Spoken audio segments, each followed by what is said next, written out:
right, so your third homework assignment, right, the two summaries of the Concerning Hobbits essay that I gave you, right, that's due tonight, right? Does anybody have any questions about that before I get started with it? Yeah, Jamie. Just to recap, is the first part to summarize the whole thing we read, and then the second part is to summarize what a hobbit is, or? Okay, so the first part, right, you are summarizing the whole thing in general, right? So the whole essay is supposed to be a kind of definition of what a hobbit is. So what you are going to try to do in 250 words in that first part is tell me what the most important things for me to know are if I want to understand what a hobbit is, right? For the second essay, what you're going to do is zero in on something specific about hobbits and try to give me a detailed summary about that, right? So you're going to pick up some pattern or theme or idea that you see in the whole thing, right? And you're going to write me a 250-word description of that. So the whole thing together should be 500 words. Another thing I would like, some of you weren't really doing this in the first two assignments. Please do try to split this up into paragraphs, right? Try to keep related ideas divided, keep related ideas together, but split things up into paragraphs to make things easier for your reader. Think of this in terms of the exercise we did at the end of class on Monday, right? We did a general description of the picture, right? And then you looked at something more specific, some feature of the picture that caught your interest. You're doing the same thing here. You're just doing it with words rather than an image. Any other questions? Does anybody need the essay? I think there were one or two people who weren't here last time. Okay. Yes, all right. There you go. Thank you. All right, so before we launch into today's material, I do want to talk a little bit about the next homework assignment, which will be due Monday, and then will be the last one for a few sessions, right? We're only doing 5 of these total. The 5th one we're not doing till well after midterm, and this is number 4, right? So you get a break from these for a little bit. What you're going to do, this is assignment 1 on page 117, is you are going to go out into the world, as you do, and locate 5 enthymemes.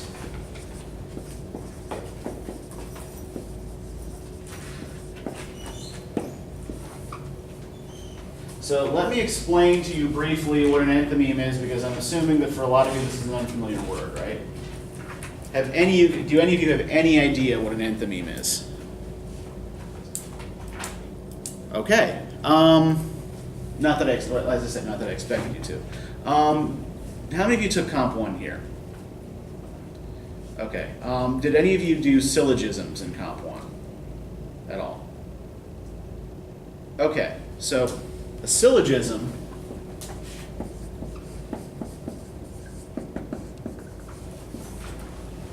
is a way to test the logic of a particular proposition, right? It's a formula for testing logic.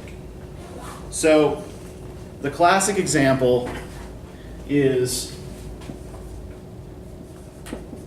all humans are mortal.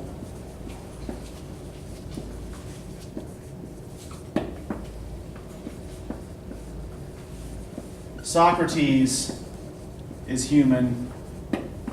Therefore, Socrates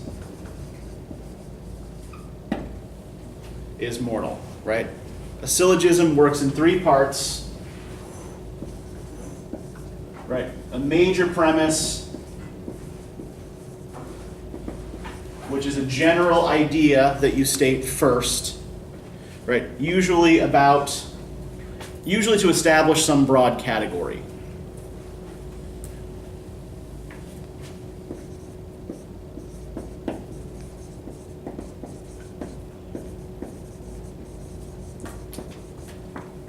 The second statement we call a minor premise.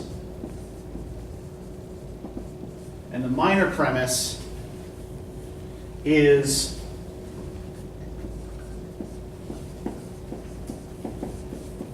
the application of a specific example to the general category, the major premise, right? And then the third statement is our conclusion, right? Thus, logically, if all humans are mortal and Socrates is human, then Socrates must be mortal. Does everybody see how this works? Now, a syllogism only tests for logic. It doesn't test for truth. So, if I were to say, all fish can fly, Brian is a fish, Brian can fly,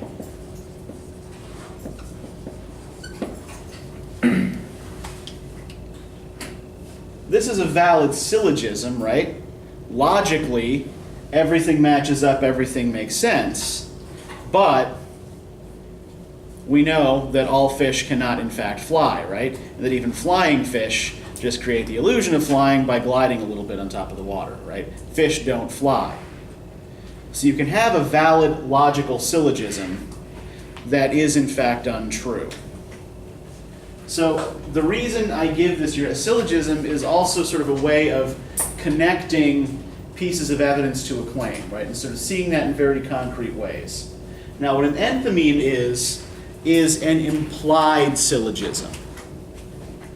So an enthymeme is a syllogism that is missing one of these premises, right? You have to infer what the missing premise is. So to give you an example, there's one right here in the book on page 117, right? Standardized testing is a problem because it tends to control what teachers can teach. What's the unstated assumption in that sentence? What's the unstated premise in that sentence? Standardized testing is a problem because it tends to control what teachers can teach.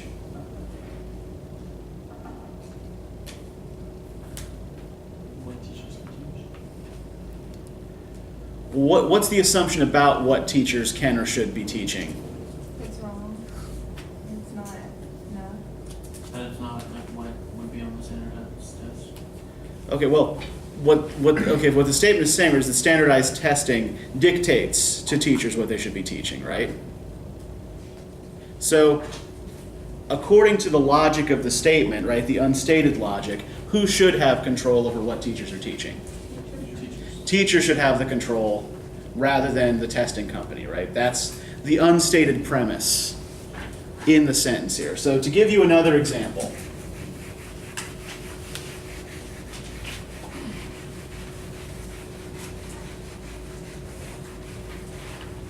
this is from an old advertisement.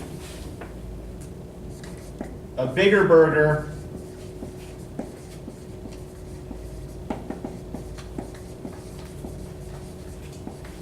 is a better burger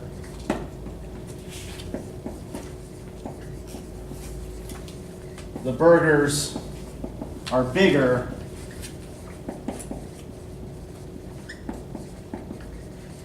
at Burger King.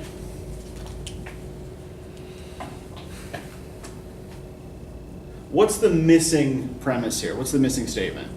Burger King has better burger. That the Burger King burger is better, right? Because it's bigger. Right? This is essentially just a syllogism with the conclusion left out, right?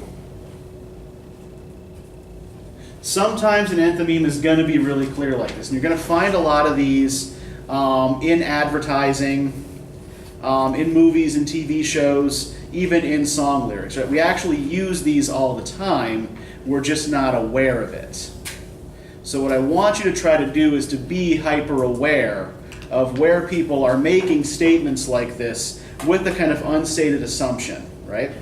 And I want you to pick out 5 that you will then submit to Georgia View for Monday, right? So you got the whole weekend to do this. And one thing I will tell you off the bat, right? I know where most of the websites are that provide examples of enthymemes, so don't just go to those and copy them down and submit that as yours, right? Now, I want you to actually go through and think about this and explain to me what the logic of the enthymeme is, right? So we'll try a couple more quick examples, right? I have 2 more in mind immediately.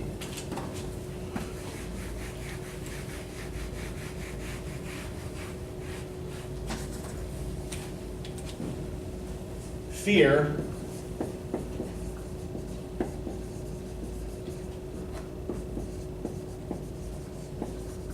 leads to anger.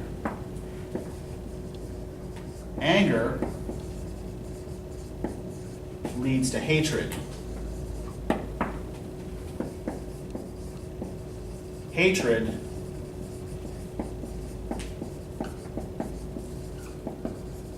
leads to suffering.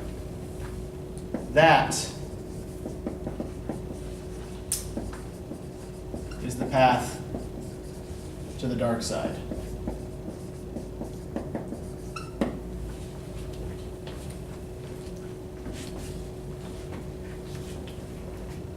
What's the unstated assumption here? Fear is the first step to the dark side. Well, I mean, that's basically kind of laid out for us, right? That fear is the first step, right? This is a very kind of step-by-step path here, right? What is assumed here but not spelled out?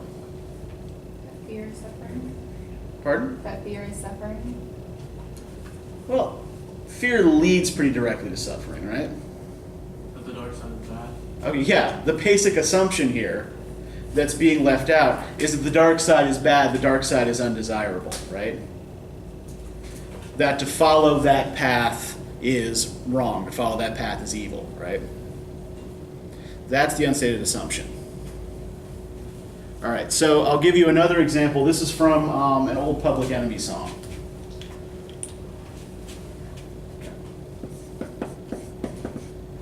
Elvis was a hero to most. Elvis was a hero to most. Elvis was a hero to most, but he never meant shit to me.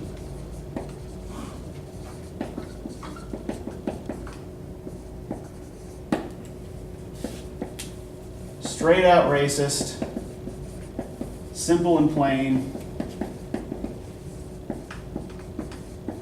I apologize for the crappiness of the marker. Motherfuck him and John Wayne. This is a song? Yeah, it's from an old rap song from the 80s. Fight the Power by Public Enemy. So, what's the unstated assumption in this?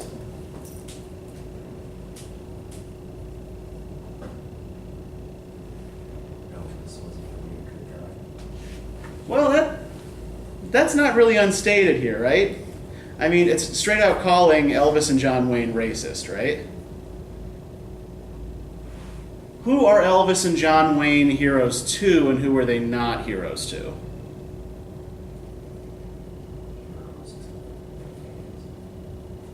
Just white people. Exactly, right? The unstated assumption here is that Elvis and John Wayne are heroes to white people, but not to black people, right? So do we all understand how this works? Do we think we can do this? So enthymeme is where you state what was assumed, No, this is the enthymeme, right? The enthymeme leaves out, the assumption. yeah, that assumption, right? So what you're going to be trying to do is locating the assumption in the enthymeme, right? You're going to try to locate that thing that's left unstated. And I gave you these 2 examples, like mostly just to show that these are, right, so I gave you an example from advertising, I gave an example from a movie, I gave an example from a hip-hop song, right? So the point is that these are everywhere. You can look and find these in pretty much anything that you are watching or listening to or reading over the course of the next few days. So just try to come up with 5. And do the best you can to explain the logic of them, right? Do the best you can to explain what's left out of each. Okay, any further questions?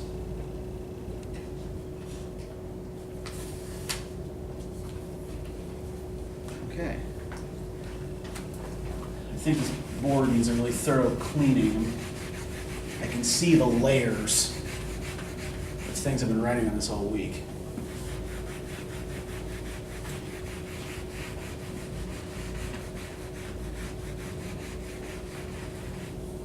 All right, so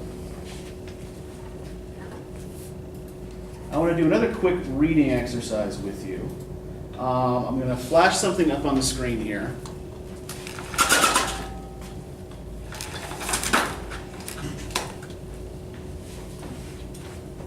It's a conversation between two characters in a novel.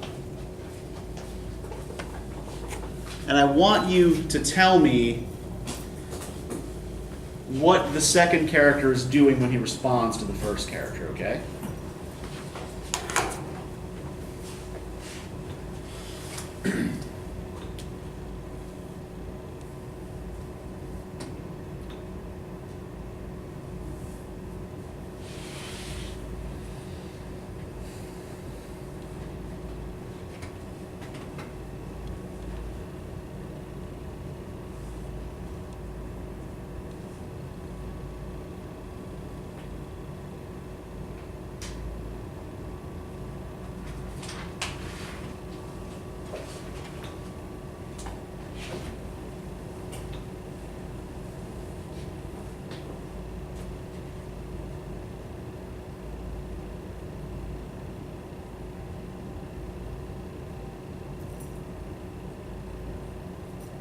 Testing his logic.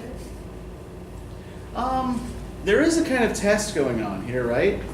What is he pointing out about Bilbo Baggins' good morning? So he doesn't have a definite meaning. Yeah, that the phrase itself doesn't necessarily have a clear meaning outside of context, right?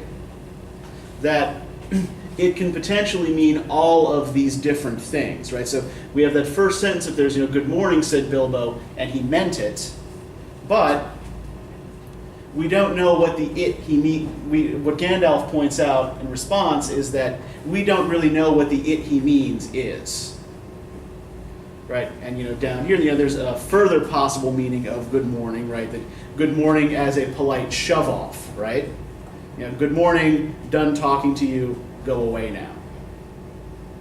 So the basic point here that I'm trying to make by having you look at this and read through this, right, is that the meanings of words, the meanings even of full grammatical sentences, are not always as clear as we think they ought to be. And one of the best argumentative strategies that you can use in writing is to argue for a particular definition.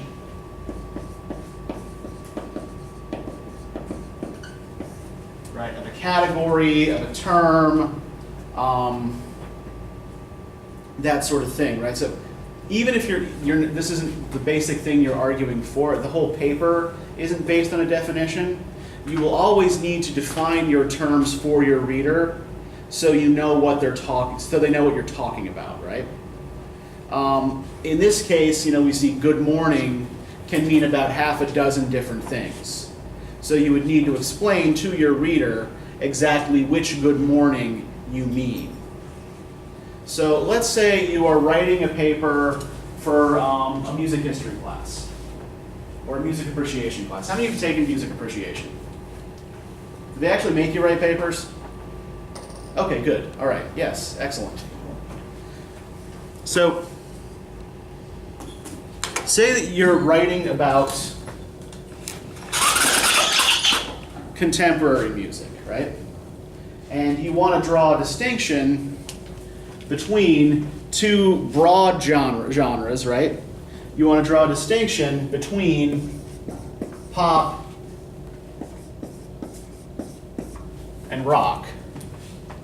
So if you want to try to define these two genres, what's the first thing you need to do? What would be a good first step? So look at the differences. Well, how would you even determine what the differences are? Look at the characteristics of each genre. Like, listen to it. Okay, yeah, one thing would be to listen to it, right? Listen to each. That would probably be the most basic step, right? And then, where might you go from there? Was like distinctions between the two. Different tones, different messages. Yeah, but, okay, yeah, so one thing you would want to do in order to do that, right, is come up with a list of examples of each, right? Artists who work in both genres. See what they have in common with each other, right? So if you were to make a list of pop artists, right, where might you start?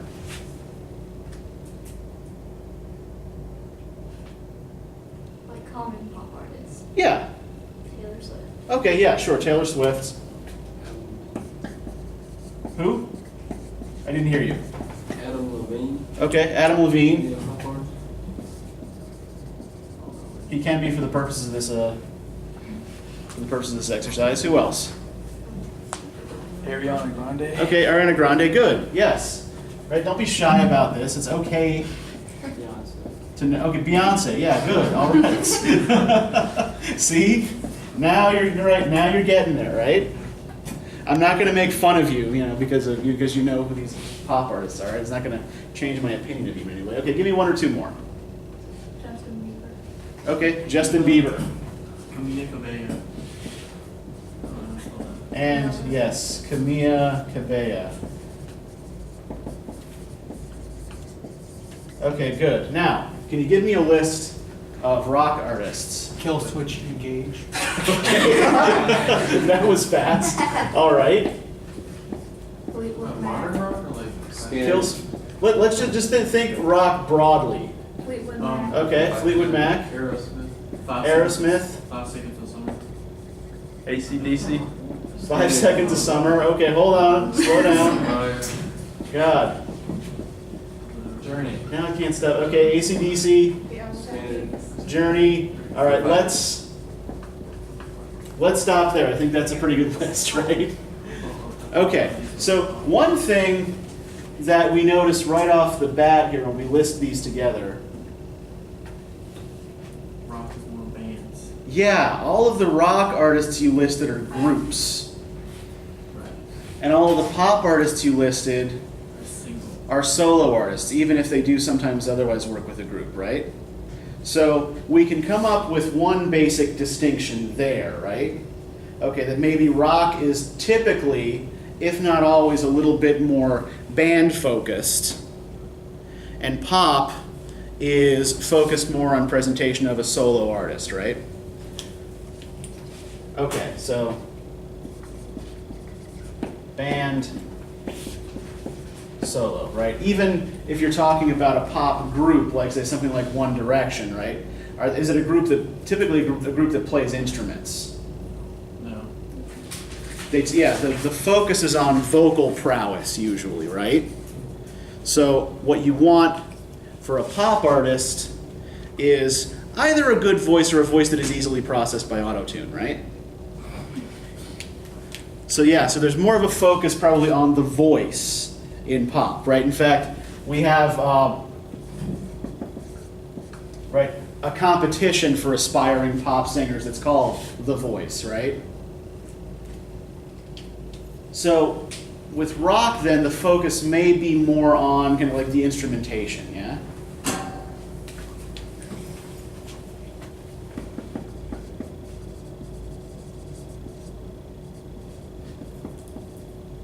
Now, what about in terms of songwriting? Do pop artists typically write their own material? They typically rely on professional songwriters, right? They may get a songwriting credit now and again on one of their own tracks, but even usually maybe they had some input about something. There was somebody hired by the record company to write the song, right? So yeah, pop artist usually relies on pro songwriters. What about a band? Usually the entire band gets together. Yeah, bands tend to write their own material. Rock bands tend to write their own material. Rock artists tend to write their own material. Even if there is just one person in the band who writes the songs and tells everybody else what to play, right? So yeah, rock artists tend to write for themselves.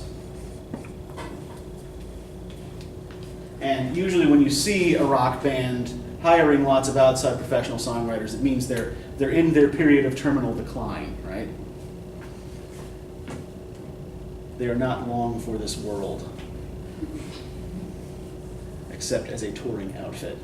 Okay, what about, so we got all this like even before we start talking about what these forms of music sound like, right? That just the practices around each form of music are different, right?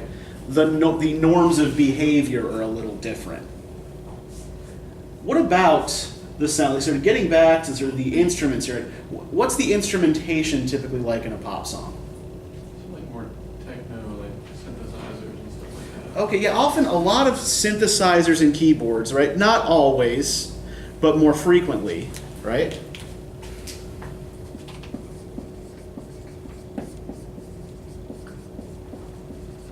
Used primarily to carry the melody, right?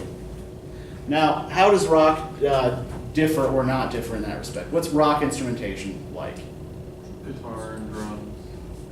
Yeah, typically guitar, bass, drums, maybe horns, depending on the subgenre, right?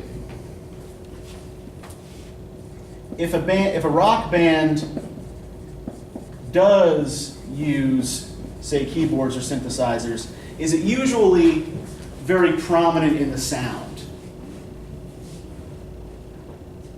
It's more frequently going to be like a textural element, right? It's not going to carry the melody, right? There may be some synthesizers in the background, whatever, right? But it's not going to be the main thing you hear, typically.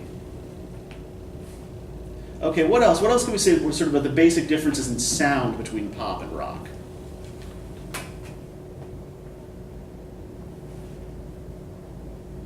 I think rock typically has more like driving melodies, like they strain like their voices and stuff like that to really Okay.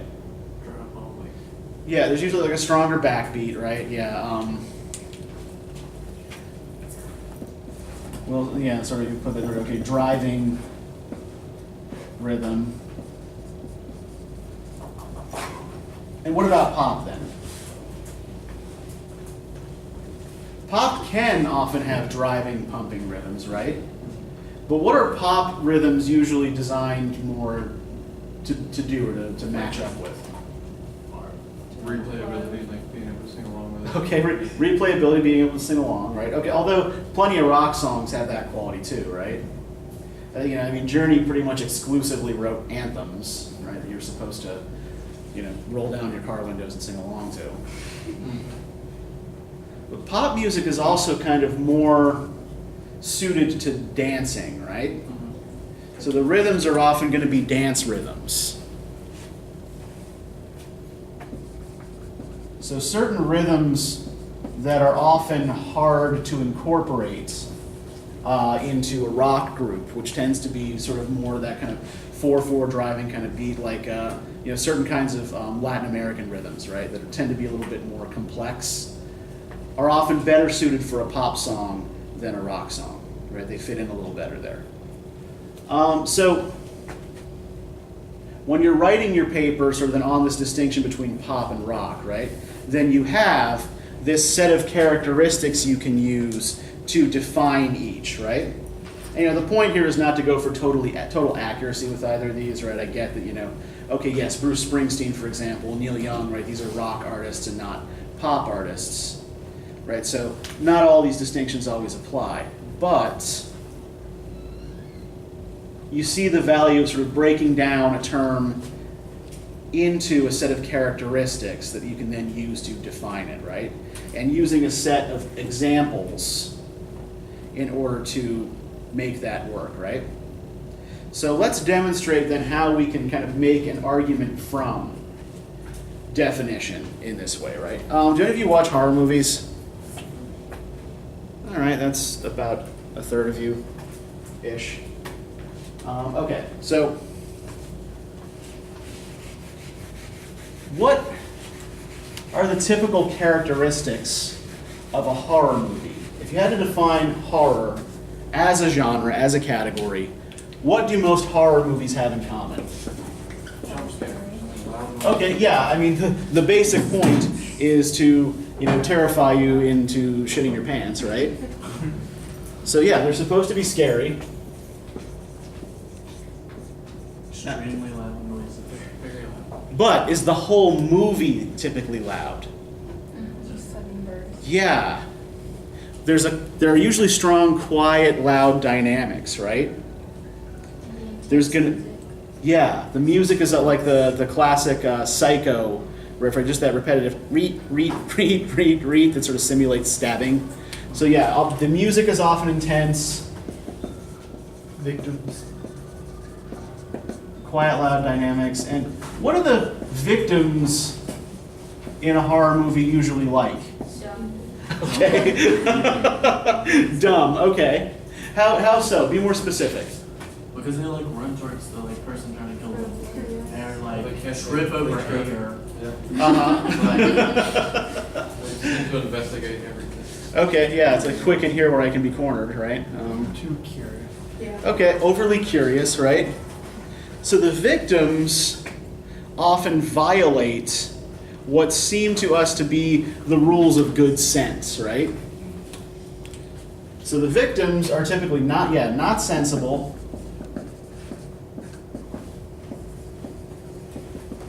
What other characteristics do victims in horror movies tend to share?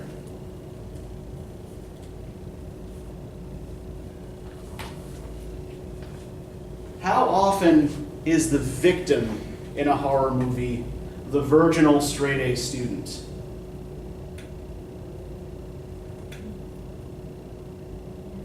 Almost never, right? The victims in the horror movies are usually the ones who have broken various kinds of social taboos, right? The kids who have premarital sex, the kids who go out and drink in the woods, right? The kids who are out smoking pot in the car after school.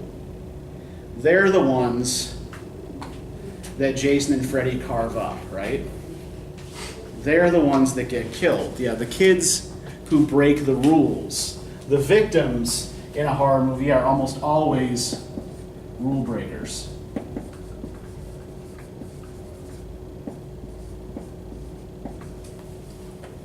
What about the killers or the monsters in horror movies? What do they tend to be like? Okay, yeah, almost always men, right? Not exclusively.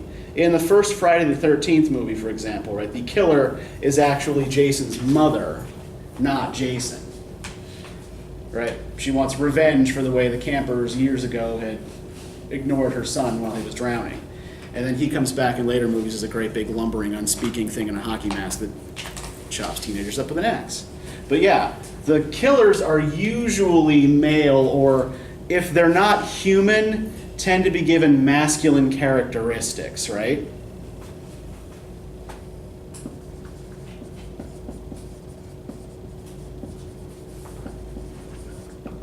Okay, yeah, not a hard and fast rule, but a general principle. Okay.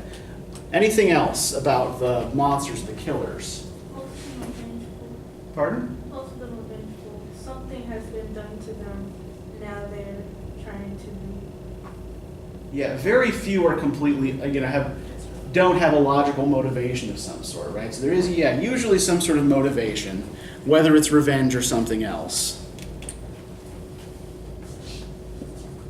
And I am also going to propose here that the monsters in a horror movie tend to represent whatever society is most afraid of at a particular moment, at a particular time, right? So for example, if you look at something like the Purge movies today, right? You've just got sort of packs of people behaving like wild animals running through nice suburban gated communities, yeah? Just killing and robbing and raping wherever they go. So that represents a sort of contemporary fear of anarchy brought in by outsiders, right? We wall ourselves off in suburban communities to keep people out because we're terrified that if they come in, they're going to go crazy and do all sorts of horrible things to us, right? And we're going to have to hide in our panic rooms and hunker down, and everything's going to turn to shit. Whereas, if you look at horror movies from the late 60s, the villains and the monsters in those movies tend to be drug-crazed hippie cultist types, right? People were afraid of, the people noodle dancing harmlessly at Woodstock, breaking into their houses and killing them, right? So the sort of monster we're dealing with tends to vary from era to era, depending on what people are most afraid of. So, starting from this category then, I am going to try to make an argument about a movie that I hope some of you have seen. How many of you have ever seen Alien? The original Alien? Okay, that's 3 of you. Okay, 4. Okay, good. Yeah, I watched that I actually watched it again on a plane flying back from Dublin to Boston this past summer. Don't watch that on a plane. Not a great movie to watch when you're in the air in a little capsule and you can't get away. Okay, so Alien superficially looks like a science fiction movie, right? It's set in the future. Most of the action takes place on a spaceship that has landed on a distant planet. The enemy is an alien. The primary antagonist is an alien creature. One of the crew members turns out to be a robot. And the general level of technology, right, the navigational computers, all that, right, is beyond what we would see in, say, like 1978 when the movie was made, right, or 1977, sometime in the late 70s. But what I'm going to argue here is that it's not a science fiction movie. It's a horror movie with superficial trappings of science fiction, right? So it's a horror movie translated into science fiction. Essentially, what you have in the film is a creature that has got in to the ship by breaching a crew member's spacesuit, infecting his body, and then getting aboard when the ship's science officer breaks the rules to let him back in. The creature then escapes, runs amok, and starts killing people one by one. The people it kills are the engineers who have been complaining about their pay,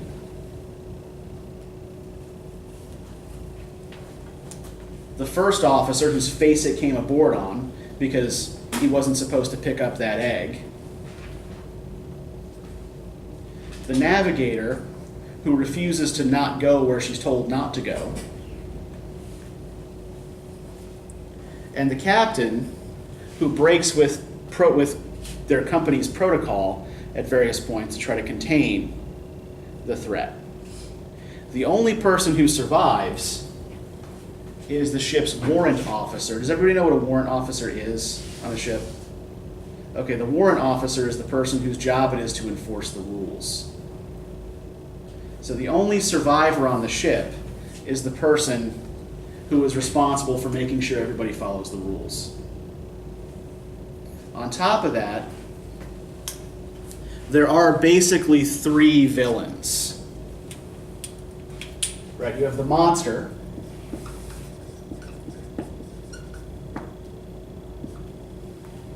which hides in the dark and physically assaults people in a very sexually suggestive kind of way. It has this kind of long tongue thing that it penetrates people with. The ship's science officer is the secondary villain. He turns out to be an android who has been programmed by the company the crew works for to capture the creature at all costs and bring it back so they can study it for profit. His instructions include the phrase crew expendable. Right, so his job is to bring the creature back no matter who dies. And the tertiary, the third antagonist, is the company that they all work for, which is what's put them in this situation in the first place. It's because they had to land on this planet where these alien eggs were, so they could capture one of these creatures and bring it back, that everybody dies. So what this movie reflects is a particular moment in American economic history, right? When the companies that the World War II generation had worked kind of their whole lives. Have you ever heard of the phrase the company man, right? Somebody who works for the same company for his or her entire career. And the company then kind of takes care of you and gives you a pension, and you know, when you retire, you're set up, right? Because you worked hard and followed the rules. By the mid-70s, that kind of model was falling apart. And you had instead these large conglomerates swallowing up smaller companies and not doing things like paying people pensions, not taking quite as much care of workers, and people sort of going back and forth between jobs in a more mercenary kind of way, right? So the fear that's reflected in this film, I'm going to argue here, is that your boss does not have your best interest at heart. Some of your coworkers are going to be narcs who are looking out for your boss's best interest and not yours. And if you're not careful, in this more cutthroat economic world, you are going to get shredded. Right? So I come to all this largely by applying this definition of horror that we've come up with to this specific example, right? So you can use this practice of definition to come up with an argument about more or less anything, right? This is what I think this thing is, right? I think it fits these characteristics. Here's why that matters. Does everybody follow what I did here, how we got to this point? Anybody confused about anything at all? Okay, now one thing you're often going to have to do is compare things that are similar or unlike to each other. When you're comparing things that are similar, what you're going to want to do is try to spot the distinction between them, right? What the big difference is.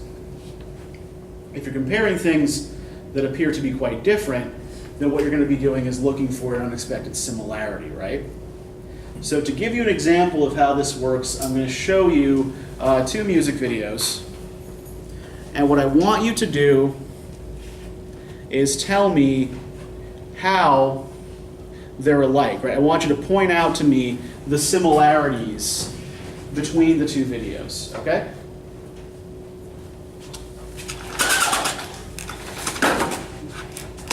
Stay, all right. And of course, I want this stupid thing. Their song.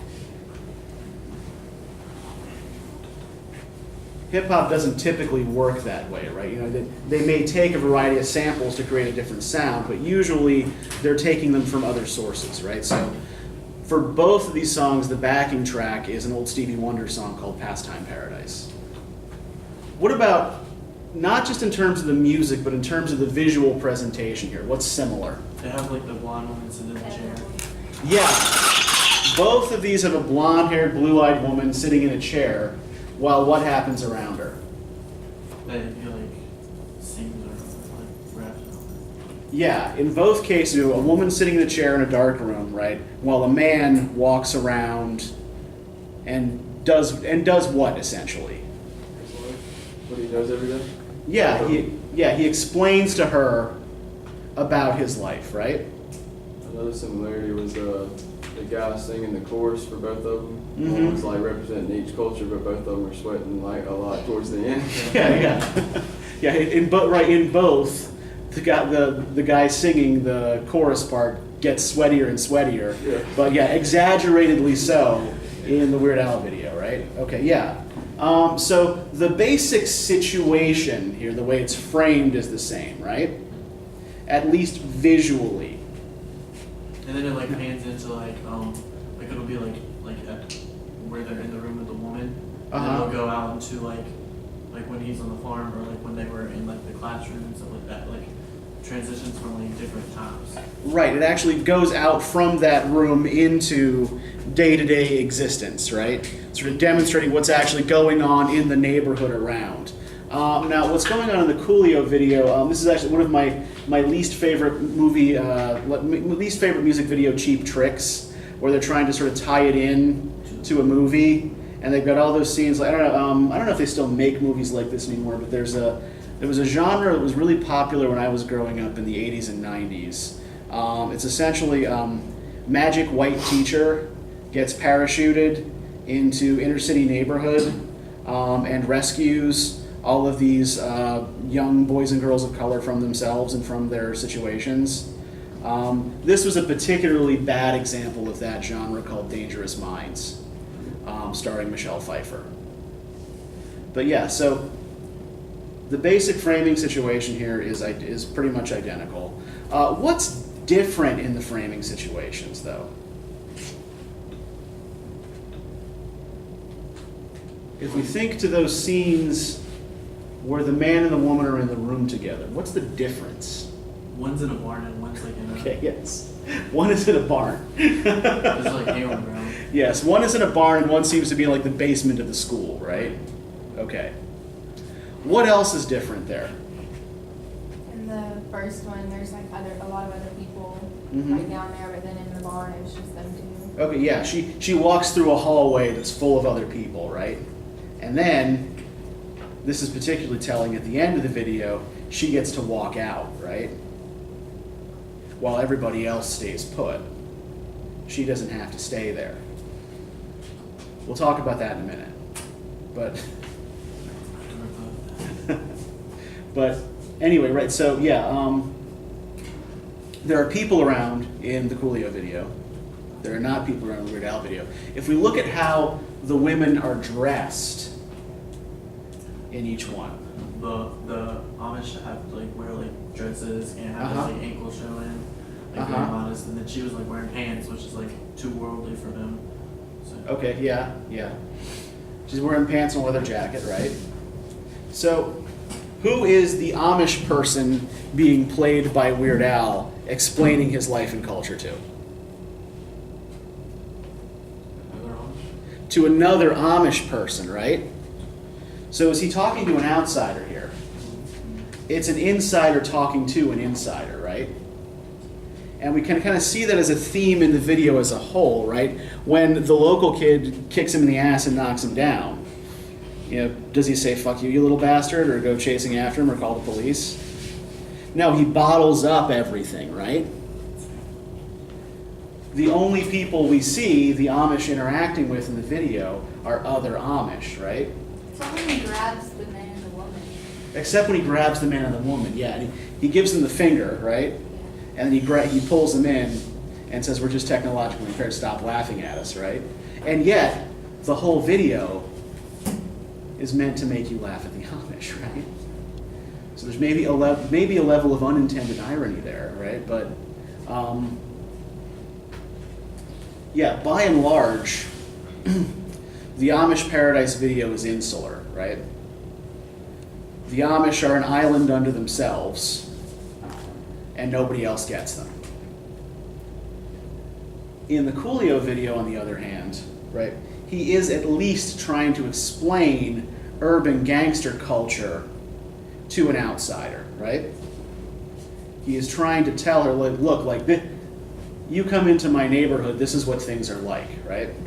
This is what we are up against day to day, right? You don't get it. You get to go home when all this is over, right? We have to live in this, right? So, do these look like situations that at first glance are easily comparable to each other? Would we typically compare urban gangsters to the Amish?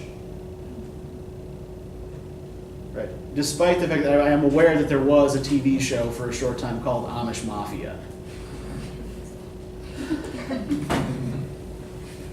Oh God, the culture hurts my heart. And yes, the show was total bullshit. There is no Amish Mafia, just so you know. Where was I going with that? Okay, so on the face of it, how are these cultures different from each other?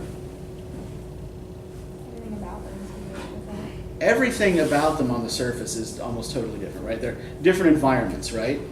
One's urban, one is rural. What about just in terms of cultural practices with which they're associated? The Amish don't believe in like any technology or technological things, so like they go without a lot. They do a lot like themselves, like making their stuff.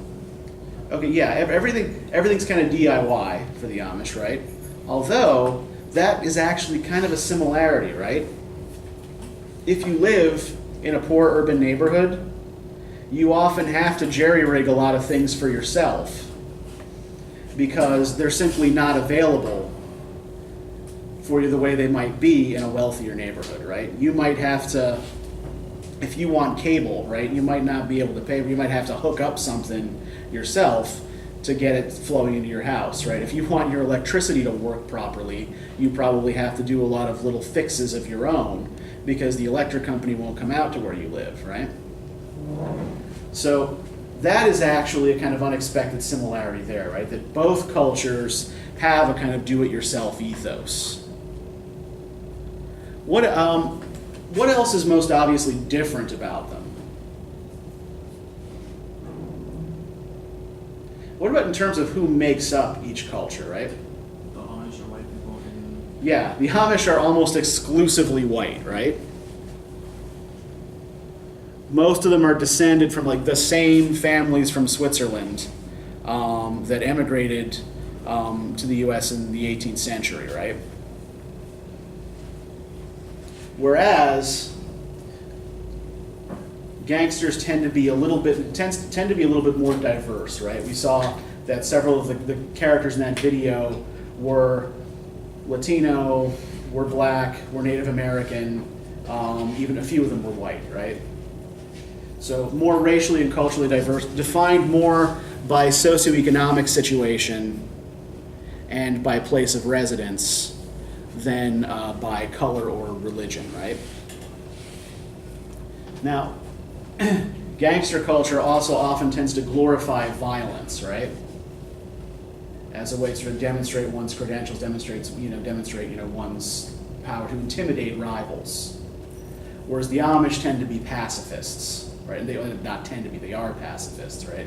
They have to turn the other cheek if a kid walks up and kicks them on the ass. So, how then are these two cultures alike if everything about them seems so different? Yeah, Dalton. On a more general scale, they're both like their own community and within a bigger picture. Yeah. They're both subcultures that are that are kind of cut off from the larger culture, right?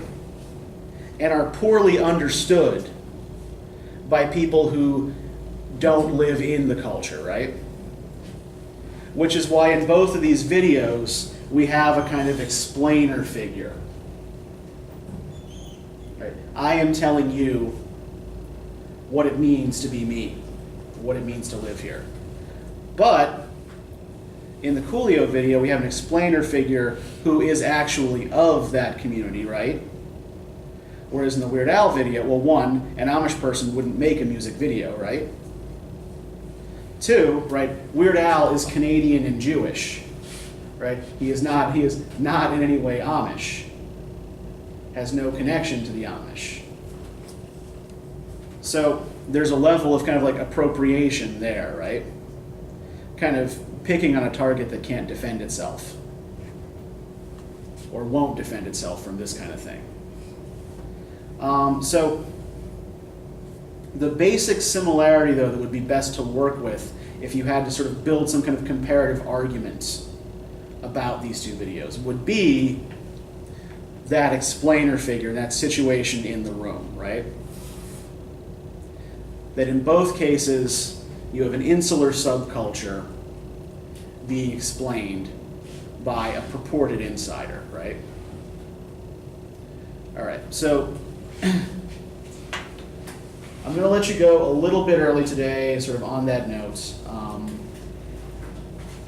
We're going to do, next time, primarily practice with connecting evidence to claims, right? We all know basically the distinction between evidence and a claim, right? What we don't always do is make sure that we are explaining to our reader how our evidence and our claims are connected. So that's what we're going to focus on next time. All right, so we'll see you on Monday. Have a good weekend.